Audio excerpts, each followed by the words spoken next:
Hey everybody, welcome back to Cottonwood Hill Farms. So today, this weather we're having, it's absolutely gorgeous. Today is February 18th, I believe. Excuse me, February 18th. And I think the high today is like 45 and sunny. Tomorrow I think the high is like 55 or something crazy like that. This weather is absolutely beautiful. Birds are chirping, it feels like spring.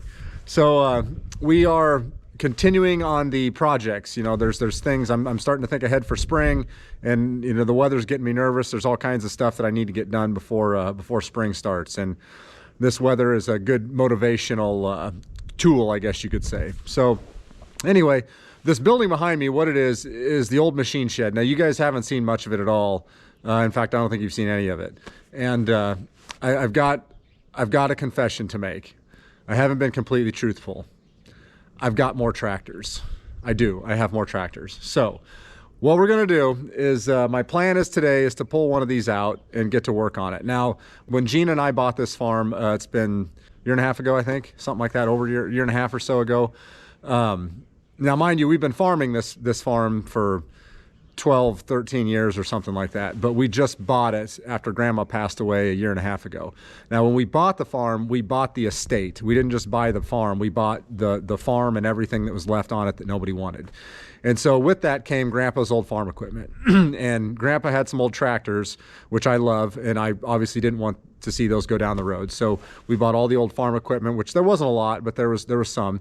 And we bought everything that was here. So like the old cream separator, some of you that have been following along, should have a video coming out about an update on that coming out here soon, but that was here on the farm as well. So just to give you an idea, there's a lot of random old antique stuff and old farm equipment and things like that here. So we purchased that when we purchased the farm. We bought everything all together. That being said, these tractors, I got to get these tractors going. They've been bugging me. I haven't used any of these tractors in, I think it's been 7, 8 years, something like that.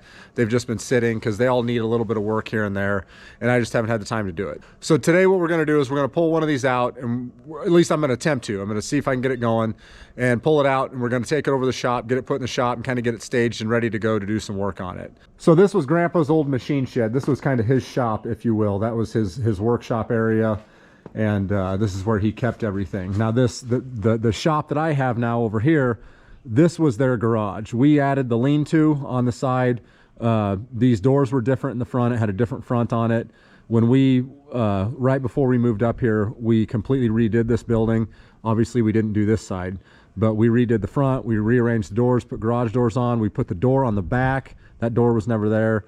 And we added the lean-to. Now the lean-to was actually, that's a full apartment is what that is. It's roughed in right now. It's not finished, but it's a 1-bedroom apartment, full kitchen, full bathroom, everything. It's all handicap accessible. We built that for Grandma because she was getting to the point where she wasn't going to be able to live here by herself anymore, and we were not going to send her to a nursing home, and my mom didn't want that done either. So we built that for her, and she was going to live there, and we were going to move in the house. Well, she ended up not making it and passed away on September 11th of 2020, right before we were finishing up the apartment. So the apartment got put on hold. Now that I'll talk about that at a later time. But anyway, long story short, we reskinned the building, put a new roof on it, rearranged the doors, like I said, put some new siding and stuff on it, insulated it, and then that became my shop. When Grandpa put that up, that was their garage. You did not park a tractor in there. No oil dripped on that floor. That was just for their cars. So at that time, this was his shop right here. So as you can see, I've got it packed full of stuff. This is where we've got the 1130. You guys have probably never seen this before, but this is our little Mustang skid steer that we just got running again. I hadn't used this in a couple of years either, but I use that on some of our buildings that are too short to get the other skid steer in. Now what we've got here is a old Farm LM. None of these tractors run at the moment. This Farm LM, actually, I just moved this around last fall. It has a international gravity, I guess you call it a gravity trip bucket that was on it. I took that off so I could get it pushed up here in the front. This tractor needs a complete rebuild. It needs converted to 12 volts, and the engine, I would imagine it's going to need new sleeves, new rings, the whole 9 yards. This thing is probably going to be a project for next winter. I don't see myself getting to that this year yet. Now, and I don't quite know what year this is. I need to look up the serial number, so I can't tell you what year this is. Now this Massey right here, I love this tractor. This is a Massey Ferguson 85. And this is the tractor that I'm going to be working on getting out of here today. And I'll come back to this one. The tractor we've got over here, as you can see, I've got a lot of stuff in here. This building hasn't been rearranged in years. This is my pride and joy right here. This tractor, I started working on it several years ago and ended up just stopping and parking it because at that time I wasn't quite confident enough to move forward with it. This tractor, again, the engine's going to have to get broken down completely. Crank needs to be pulled out. It needs a lot of work. This is a 1931 John Deere GP. I love this tractor and I can't wait to get this going. And it's probably going to be realistically another 2 years before I get to this one. Now this tractor back here, this is a Massey Harris 33. Grandpa bought this brand new, I believe in 56. It was right after they bought this farm. They bought this farm back in 1955, I believe. And he bought this Massey Harris 33 brand new. And when he bought it, excuse me, he bought it with a small Alice Chalmers round baler. Now, when Grandma passed away and we were going through everything, I found the paperwork on this tractor. So I have the original note when he borrowed the money to buy this, which I think is just absolutely awesome. So this tractor was bought brand new by my grandpa, and so it's never left the family. And as far as I'm concerned, it never will leave the family. We also have a 2-row planter that goes on the back of this, and we have a 2-row cultivator that goes on the front of that tractor. So that tractor is pretty awesome too. Now back to this 85. So the scoop here, this thing, it's been probably it's probably been 15 years ago. We had a new hydraulic pump put in this. And I think it was rewired at the same time. And then about 12 years ago, 11, 12 years ago, it was a couple years after the hydraulic pump. This engine we had completely rebuilt. In fact, we had the same family rebuild this engine that I bought the 1130 from. They're an old Massey Ferguson dealer. Burl, the old man, he died a few years ago. Great family, great people, but they were old Massey. They're a Massey family. That's all they ever had was Massey, and so he knew this thing inside and out. He rebuilt the engine on this. So this thing doesn't need a whole lot of work. But what we got going on is the slip clutches, which are right over here, down underneath kind of the seat basically. The slip clutches for the PTO need replaced. Now the slip clutches started going out in this years ago. It's been several years ago they started going out in this. And so the way this repair is going to work is we've got to split the tractor in half to put the slip clutches in. Now my understanding from what I've seen, it's actually not that big of a deal. Once you get the tractor apart, from what I've seen, it looks like the clutches go right in and you just put it right back together. So I don't think it's going to be too hard. It's just more of an intimidating repair because you got to split the tractor. So what I'm going to do right now is I got to put this carburetor back on. I pulled this carb off because it was a mess. This has been sitting, like I said, I don't think I've used it in 6 or 7 years. I don't even think I've started it up probably in 5 years. And the gas in it was caramelized. It smelled. I'm sure a lot of you out there know what I'm talking about, but this carb just was filthy. And so I took this over to Andy at Beckwith Performance. You guys, if you've been following along, he's the one that helped me with the repairs on my truck. He's a phenomenal mechanic. But anyway, I got a carb kit for this and had him rebuild this. He cleaned it all up and got it all ready to go for me. So what I'm going to do today is I am going to throw this carb on here and I'm going to drain the tank, put some new gas in it, clean the bowl, the fuel bowl out, the glass fuel bowl, and then we're going to see if we can get this thing going. If I can get it started up, then my plan is to move this over into the other shed and get it ready to start working on it.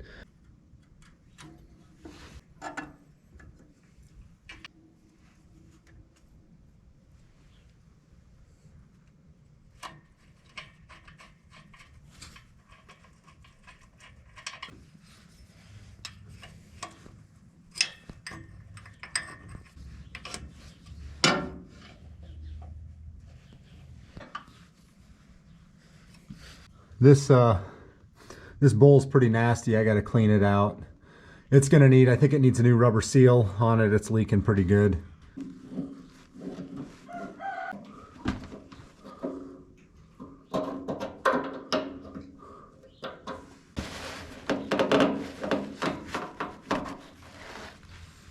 Well, I took the bowl over and at least got it cleaned out.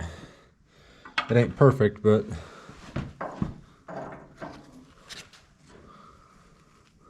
should be good enough.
Oh man, that's a step in the right direction. This thing hasn't seen the light of day, and like I said, what it's been, I think last time I used this would have been the summer before I bought the 4430, because all I had was the 1130 at that time, and I used this to rake hay, and the 1130 was on the, I had a Vermeer round baler at that time before I bought the 535 John Deere. And I think I bought the 4430 in 2017 or 2018, and so it would have been probably 6-7 years ago was the last time this thing was even out of the shed. Woo, that's a good feeling. So I'm gonna I gotta move some stuff around in here.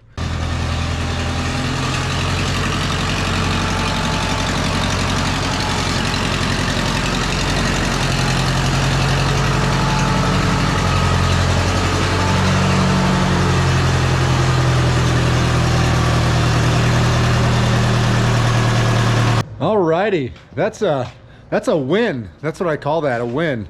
That's exciting. I needed that motivation. Just by looking at this thing, it's been buried in the shop for years, so just by looking at it now I can tell it's gonna need new tires all the way around. These tires they're in pretty rough shape, and it needs a new seat also. That seat cushion it's an old piece of foam. I don't even know where it came from. Another thing I got to check is this was not charging. The last time I used it, I remember the generator was not working. So that's something I'm going to have to take a look at too and see. But really, other than that, I mean, the biggest thing is obviously the PTO clutches. And then past that, it's just kind of some odds and ends stuff here and there. But all right, well, we're going to throw we're going to put the 1130 and the little Mustang skid steer back in the old machine shed. This 1130, I'm going to get it out here in the next week or so. We're going to be spreading manure here coming up, and I'm going to need this. But in order to get it in the shed, because this shed is obviously got a short door on it, or it's just a short shed, I had to pull the exhaust stack off of it. And in order to do that, you kind of got to take a little bit of the tin apart or loosen it up. And I don't want to mess with putting that all back together right now, so we're just going to shove it back in the shed for now, and then I'll deal with that here in a few days. Plus, I need the tire off the front. I had to, right now, the 4430, you probably can't tell, but I used the loader as a jack, and it's missing a front wheel because I had to put the front wheel back on this to get it out. So that rim, I'm going to be ordering that rim tomorrow, or this week, probably Tuesday. Tomorrow's President's Day, so it'll be probably Tuesday I'll order that rim for the 1130, or the 4430, and then when that gets in, I'll swap everything around and then pull this thing out for the year, because I think, I don't want to jinx us, but winter is pretty much over. I mean, we might get a little cold weather or some snow in March, but the extended forecast through the first week of March right now it's all 50s and 60s. So even if we do get some cold weather or some snow in March, it ain't going to hang around for long.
I'm pretty excited to have this tractor out. We're gonna put it to use, that's for sure. So anyway, there will be another video coming out. Obviously, when I get started on this, I'll keep you guys updated and bring you along when I start tearing into this and start fixing it. So that's gonna do it for this one, guys. Thanks for coming along like always. Don't forget to like, subscribe, hit the notification button, and if you know anybody else who might like our content, go and share it with them. We'd really appreciate that. You can follow us on Instagram, TikTok, and Facebook, all at Cottonwood Hill Farms. You guys take care, and we will see you in the next one.